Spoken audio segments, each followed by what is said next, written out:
বলছিলাম আজকে ভিতরে আসো, খেতে কাজ করতে যাও না, গরমের মধ্যে গেছে। আমি না করছিলাম খেতে কাজ করতে যাও না, তারপরেও আমার কথা শুনে নাই। তাও আমার কথা শুনে নাই, অন্ত কষ্টটা হইতেছে। বলেছিলাম যাও না, কিন্তু একা একাই কার কষ্ট হচ্ছে।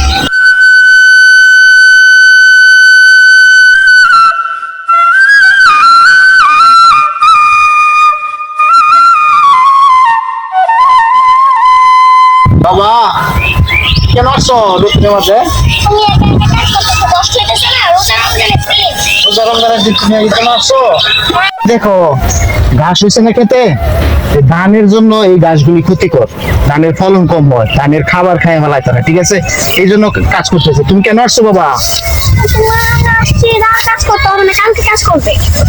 বাবা বাবা বাবা আমার বাবা বাবা আমার বাবা আসলে আমার একটু মামুনি, আসলে মেয়ে সন্তান অভিশাপ নয়, মেয়ে সন্তান হচ্ছে প্রত্যেকটা বাবার এক একটা জান্নাত। অনেক সমাজে কিছু মূর্খ লোক আছে, তারা মেয়ে মানুষকে বোঝা মনে করে, ছেলে সন্তানকে তারা স্বর্ণ মনে করে, মেয়ে সন্তানকে বোঝা মনে করে। আমি মনে করি প্রত্যেকটা কন্যা সন্তান প্রত্যেকটা বাবার এক একটা জান্নাত। তাই কন্যা সন্তানকে অবহেলা নয়, ছেলেদের সমমূল্যায়ন করা উচিত।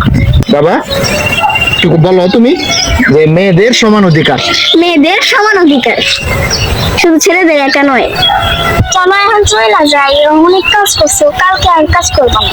আচ্ছা ঠিক আছে মা, আজকে আর কাজ করবো না, অনেক কষ্ট হয়েছে, আজকে আর কাজ করার দরকার নেই। চলো চলো।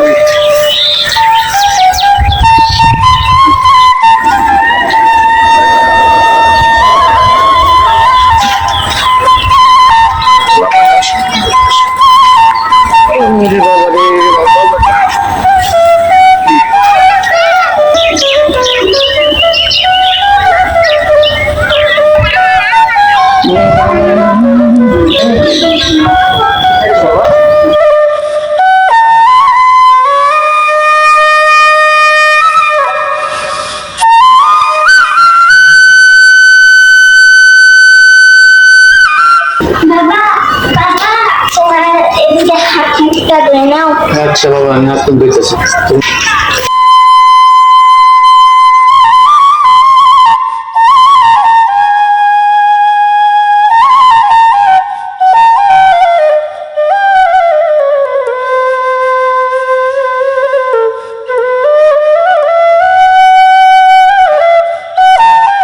অনেক গরম তাই না মা? হ্যাঁ অনেক গরম। আমার মাটা কত সহযোগিতা করে আমারে।